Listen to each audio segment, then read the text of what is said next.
High friends, welcome to Pranali's kitchen. आज आपण मालवणी पापलेटचा रस्सा करणार आहोत, म्हणजे मालवणी फिश करी करणार आहोत।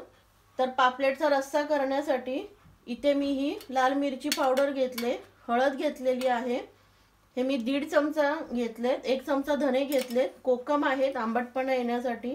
कोकम नसतील तर आता मार्केटमध्ये कैऱ्या सुद्धा आलेल्या आहेत, तुम्ही त्या घेऊ शकता, थोडा आंबटपणा येतो रस्स्याला। त्याच्यानंतर आलं, लसूण, कांदा घेतलाय मी, अर्धा कांदा घेतलाय। फोडणीमध्ये आपण कढीपत्ता आणि लसूण टाकणार आहोत। तर आता हे जे पूर्ण मी वाटण घेतलंय ते मी या मिक्सर मध्ये काढून घेणार आहे। आधी आपण त्याच्यामध्ये धने टाकूया, त्याच्यानंतर हा कांदा घेतलाय मी तो टाकणार आहे,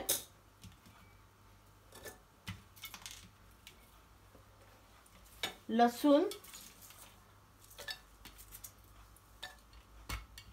त्याच्यानंतर आलं टाकायचंय, लाल मिरची पावडर, मिरची सुद्धा टाकू शकता लाल, ह्याच्यामध्ये हळद घ्यायची आहे, आणि त्याच्यानंतर ह्याच्यात आपण खोबरं टाकायचे,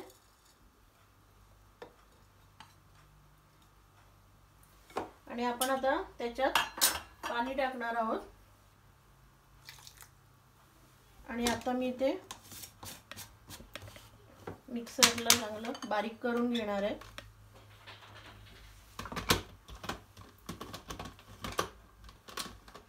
आपलं वाटण आता वाटून झालेलं आहे।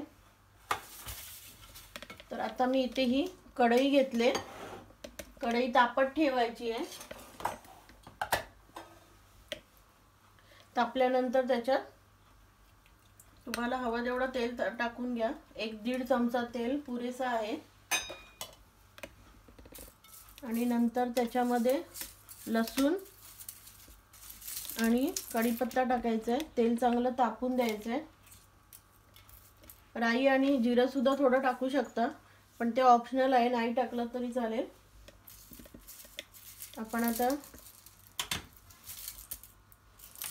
त्याच्यात लसूण ठेचून घेतलं तरी चालेल।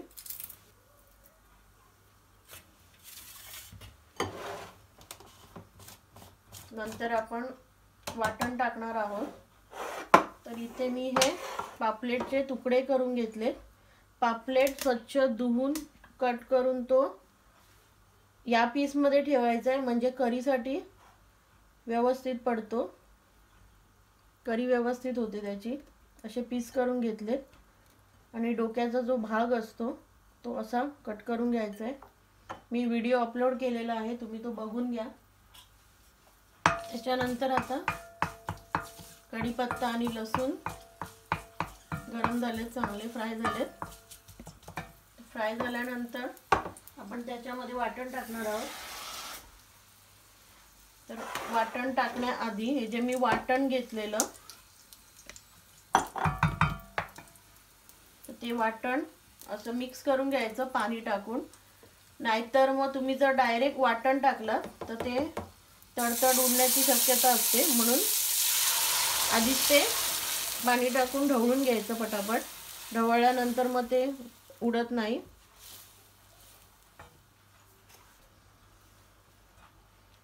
आता मी त्याच्यामध्ये त्याच मिक्सरच्या भांड्यात पाणी टाकले। आपण थिकनेस बघायचा आपल्याला करीचा केवढा पाहिजे तो।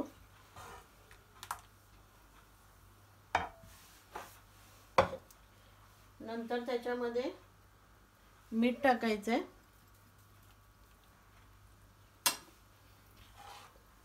ढवळून घ्यायचा, आणि ज्यावेळी आपला रस्सा चांगला उकळणार आहे त्यावेळी आपण त्याच्यामध्ये मासा टाकायचा, चांगला उकळून घ्यायचा रस्सा।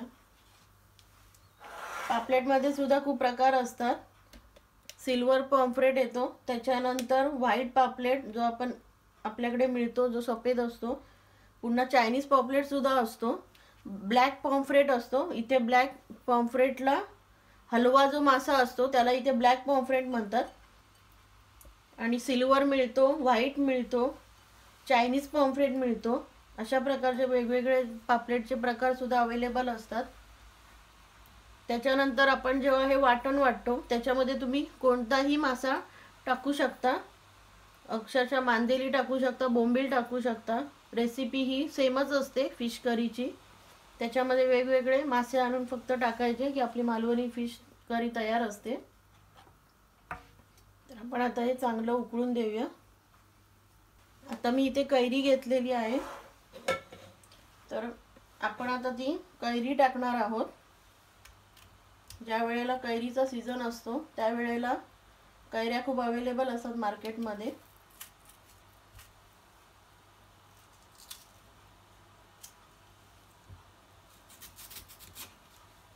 असे कैरीचे तुकडे करून घ्यायचे।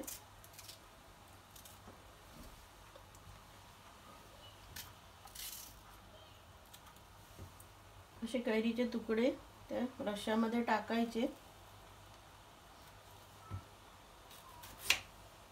तुम्ही जर या सीजनला कोकणामध्ये जर गेलात तर तुम्हाला त्यांच्या प्रत्येक रेसिपीमध्ये कैरी दिसेल। अक्षरशः तिखट डाळ बनवतात, त्या तिखट डाळीमध्ये सुद्धा कोकणाच्या साईडला आमटीला डाळ बोलतात, त्याच्यामुळे तिथे सुद्धा डाळीमध्ये सुद्धा कैरी टाकतात। मी आता इथे ही एक कैरी टाकलेली आहे। कैरी नसेल तर तुम्ही कोकम टाकायचं। आणि आता हे चांगलं उकळून देऊया। चांगलं ढवळत राहायचं, नाहीतर मग तो मसाला एका ठिकाणी घट्ट होऊन बसतो। आपण त्याच्यामध्ये कोकम सुद्धा टाकू शकतो।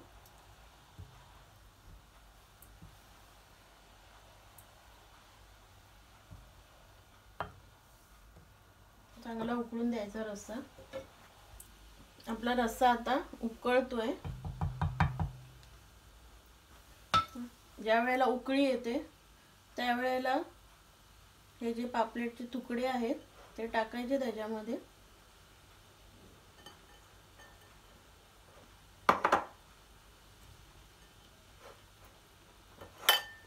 पापलेटचं डोकं सुद्धा टाकायचं, चांगलं लागतं, स्वच्छ धुवून घ्यायचं ते मात्र।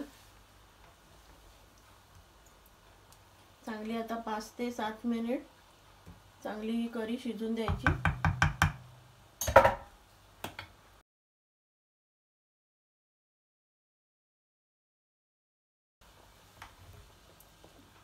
उकळल्यानंतर आपला आता पापलेटचा रस्सा म्हणजे मालवणी फिश करी रेडी असणार आहे। साधं सोपं साहित्य घेऊन आपण मालवणी फिश करी बनवू शकतो। तुम्ही जर माझं चॅनल सबस्क्राइब केलं नसाल तर तुम्ही ते सबस्क्राइब करा। त्याच्यानंतर त्याच्याच बाजूला बेल आयकॉनचं बटन आहे ते तुम्ही प्रेस करा, म्हणजे व्हिडिओ अपलोड केल्यानंतर तुम्हाला त्याचे नोटिफिकेशन्स येतील। आणि आपण नॉनव्हेजच्या खूप अशा रेसिपी अपलोड केलेल्या आहेत। साध्या सोप्या पद्धतीने आपण नॉनव्हेज कसं बनवायचं त्याच्या मी रेसिपी अपलोड केलेल्या आहेत, तुम्ही त्या चेक करून घ्या। तर आपली आता ही मालवणी फिश करी रेडी आहे खाण्यासाठी। तर तुम्ही ही घरी नक्की ट्राय करा आणि कमेंट्स काय असतील तर त्या तुम्ही कमेंट्स बॉक्समध्ये लिहा। आणि माझं फेसबुकचं प्रणालीज किचन म्हणून पेज आहे ते तुम्ही लाईक करा। आणि तुम्ही जर कोणत्या रेसिपी जर घरी बनवलेल्या असतील तर तुम्ही त्याच्यावर अपलोड करू शकता। तर अशा प्रकारे आता आपली मालवणी फिश करी तयार आहे खाण्यासाठी। तुम्ही हा व्हिडिओ वेळात वेळ काढून बघितल्याबद्दल धन्यवाद।